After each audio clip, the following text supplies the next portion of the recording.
परिवार में, समाज में रहते हैं, जीवन में समस्या भी आ जाती है, दुख का समय भी आता है।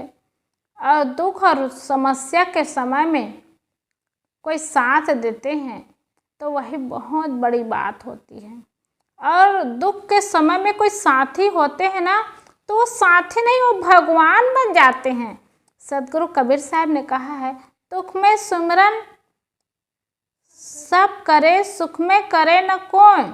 जो सुख में सुमिरन करे तो दुख काहे को। कितनी अच्छी बात है कि दुख में तो सुमिरन करते हैं, सुख में भूल जाते हैं, लेकिन जो सुख में सुमिरन करते हैं दुख नहीं होगा। तो जीवन में जब दुख और विपत्ति का समय आता है तो सब स्मरण करते हैं, याद करते हैं कि कोई मुझे सहारा दे, साथ दे, क्योंकि ये शरीर ऐसा है और दुख और विपत्ति के समय में आवश्यकता होती है, किसी की आवश्यकता होती है। खाने के लिए खा नहीं सकते, नहा नहीं सकते, और परवस्था का जीवन हो जाता है तो दूसरे का सहारा लेना पड़ता है। और शरीर की ऐसी स्थिति आ जाती है, समय ऐसा आ जाता है और शरीर मजबूत नहीं रह पाता तो विपत्ति आ जाती है, दुख आ जाता है, परिस्थिति बिगड़ जाती है। और कोई साथ देते हैं ना तो आदमी नहीं, वो भगवान बन जाते हैं, वो अपने हो जाते हैं और दिल में कितना उनके प्रति प्रेम बन जाता है। इसलिए जब जीवन में कभी सामने वाले के साथ कहीं घटना घट जाए, दुख का समय आ जाए, विपत्ति का समय आ जाए, तो साथ देना चाहिए। उनको सहज ढंग से जितना हो सके उनको सहयोग दे, ये बहुत बड़ी बात है। ये मनुष्य की मनुष्यता है कि किसी सामने वाले को दुख आ रहा है, विपत्ति का समय आ रहा है और कुछ घटना हो गई, उसमें कोई देख करके भी आंख बंद कर ले, कान बंद कर ले, ये समझदारी नहीं है। आंखों के सामने में भी अगर ऐसा कुछ हो रहा है और आवश्यकता है, उनको चाहिए तो सहयोग दे, सहारा दे। और सहयोग जब सहारा मिल जाता है तो जीवन कितना सुंदर बन जाता है। कभी कभी ऐसा होता है, होता ही नहीं, देखने को भी मिलता है, एक ही परिवार होता है, दुख और विपत्ति का समय आता है ना तो अपने भी पराये हो जाते हैं और दुख और विपत्ति के समय में दूर हो जाते हैं, छोड़ देते हैं, छूट जाते हैं। बताओ ये कहाँ अपनत्व हुआ। अरे इस समय में तो, ऐसे समय में तो दूसरे भी अपने हो जाते हैं, दूर में रहने वाले भी निकट हो जाते हैं और साथ देते हैं तो जीवन बहुत सुंदर हो जाता है, सहज ढंग से जीवन कट जाता है। जब तक शरीर है और जब तक जीवन है, जीवन चलाना है, शरीर चलाना है और दुख और विपत्ति को सहना ही पड़ेगा, संभालना ही पड़ेगा। तो इसमें कोई साथ देते हैं ना तो बहुत अच्छा भी हो जाता है और सहज ढंग से जीवन हो जाता है। इसीलिए हर व्यक्ति की आवश्यकता होती है दुख और विपत्ति में। यही हमारे अपने हैं, यही हमें साथ देंगे, यही हमारे दुख में काम आएंगे, ये बात नहीं रहती। दुख के समय में कौन अपने कौन पराए हैं ये नहीं रहता। जो भी पास में आ गए वो अपने हो जाते हैं और साथ देते हैं और काम आते हैं, वही अपने हो जाते हैं। इसलिए किसी के भी दुख का समय आए, विपत्ति का समय आए, कहीं समस्या लगे तो उस समय नज़रों के सामने में जो दिखाई दे, कान से सुनाई दे सज्जनों, तो उनके निकट जा कर के सहयोग करना चाहिए, सहारा बनना चाहिए और साथ देना चाहिए। ये जीवन में इंसान की इंसानियत है, क्योंकि ऐसा होना चाहिए और ये ज़रूरी भी होता है। एक बार बूढ़ी माँ को लेकर के बहू मंदिर जा रही थी।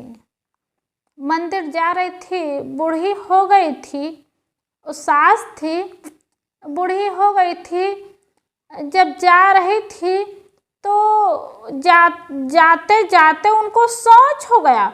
उनको पता ही नहीं चला कि मुझे शौच हो रहा। किसी किसी का शरीर ऐसा हो जाता है ना, बुढ़ापा में शौच हो जाता है, शौच निकलता है लेकिन पता ही नहीं चलता।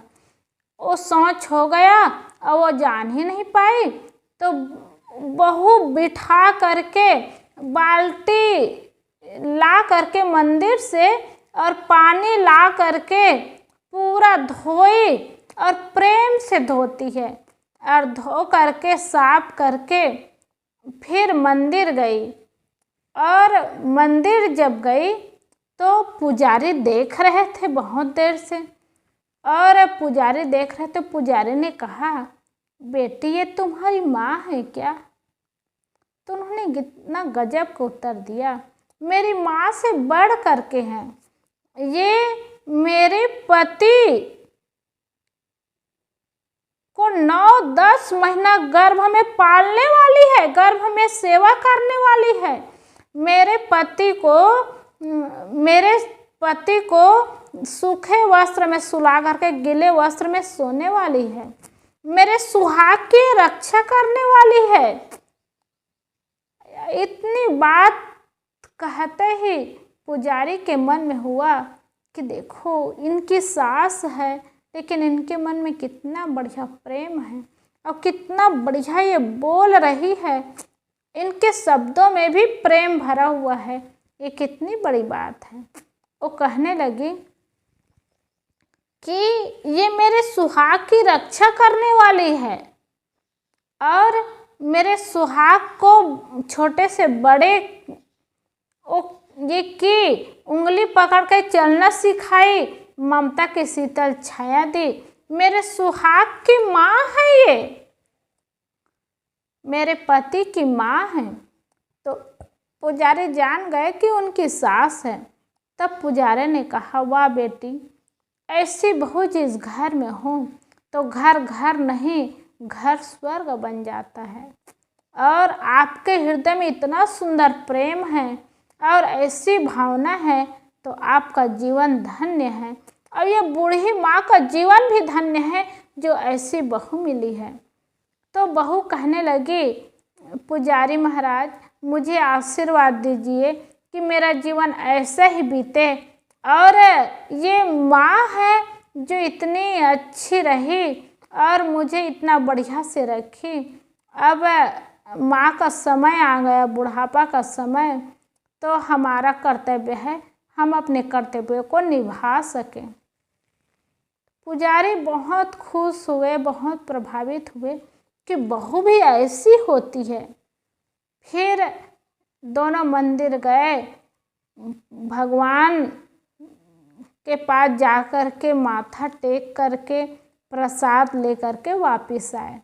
सज्जनों, ऐसा स्वभाव, ऐसा मन, ऐसा हृदय किसी का होता है ना, वो आदमी नहीं होते, वो भगवान हो जाते हैं। वो घर घर नहीं होता, वो मंदिर बन जाता है। आदमी नहीं, वो देवता बन जाते हैं।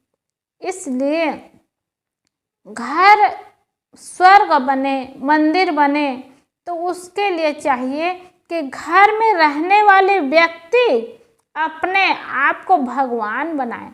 और भगवान बनना क्या है?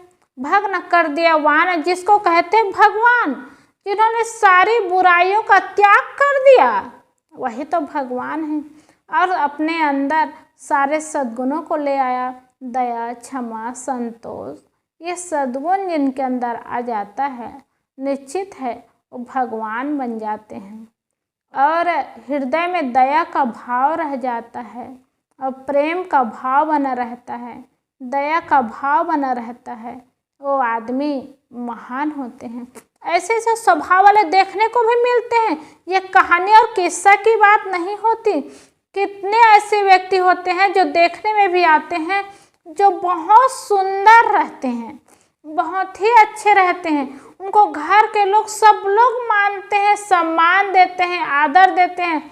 उनका स्वभाव भी ऐसा होता है। जब ऐसी देवियाँ भोजन बनाती हैं ना, तो सिर्फ भोजन ही नहीं बनाती, वो केवल पेट ही भरने वाला काम नहीं करती, वो दिल भी भरने वाला काम करती है। और भोजन बनाती है तो इतना प्रेम से भोजन बनाती है, प्रेम से खिलाती है।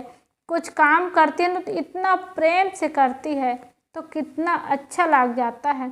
खाने वालों को भी बहुत अच्छा लग जाता है। और खाने वाले के अंदर में यही चाहना होती है कि ऐसे ही व्यक्ति भोजन बना करके हर समय दे। इसीलिए तो शादी होती है तो चाहना होती है पति की कि ये मेरे घर में जो मेरी पत्नी बन करके जा रही है, घर को सुंदर चलाए, घर को सुंदर बनाए, सब व्यक्ति से अच्छा व्यवहार करे, अच्छा प्रेम करे और प्रेम की बात करे। और सबके अंदर चाहना होती है और सबके मन में यही भाव होता है कि व्यक्ति जीवन को सुंदर बनाए। इसलिए अपना जीवन सुंदर बने, और सुंदर बनाने के लिए बहुत पैसे हो तभी सुंदर बनेगा, ऐसी बात नहीं होती। गरीबी जीवन में भी सुंदर जीवन बन जाता है। इसलिए जीवन को सुंदर बनाना है ना, तो जीवन को सुंदर बनाने के लिए धन ही नहीं चाहिए, सुंदर ज्ञान चाहिए और आचरण सुंदर चाहिए। बहुत ज्ञानी हो जाते हैं लेकिन आचरण नहीं है, तब भी नहीं होता। इसलिए आचरण होता है जीवन में तो वही जीवन को सुंदर बनाता है। जीवन सुंदर बनता है और जीवन सुखमय बनता है। इसलिए अपने हृदय को इतना कोमल रखे, इतना विनम्र रखे कि एकदम दुख और विपत्ति में किसी का साथ दे। पत्थर जैसे हृदय न बनाए, मक्खन जैसे हृदय बनाए। मक्खन कितना मुलायम होता है, वैसे मक्खन जैसे हृदय बनाए। और मक्खन जैसे हृदय बनाएंगे ना तो जीवन ही मक्खन बन जाता है। मक्खन को सब पसंद करते हैं। पत्थर जैसे हृदय न बनाए। पत्थर को कौन पसंद करेंगे? पत्थर तो शरीर में भी लगता है, उठाने में भी वजन रहता है। और मक्खन होता है ना, वो देखने में भी अच्छा लगता है और उपयोग करने में भी अच्छा लगता है। वैसे ही जीवन ही मक्खन बन जाए और जीवन सुंदर बन जाए और सारे सद्गुण जीवन में आ जाए तो निश्चित है जीवन सफल हो जाएगा। बोलिए सद्गुरुदेव की।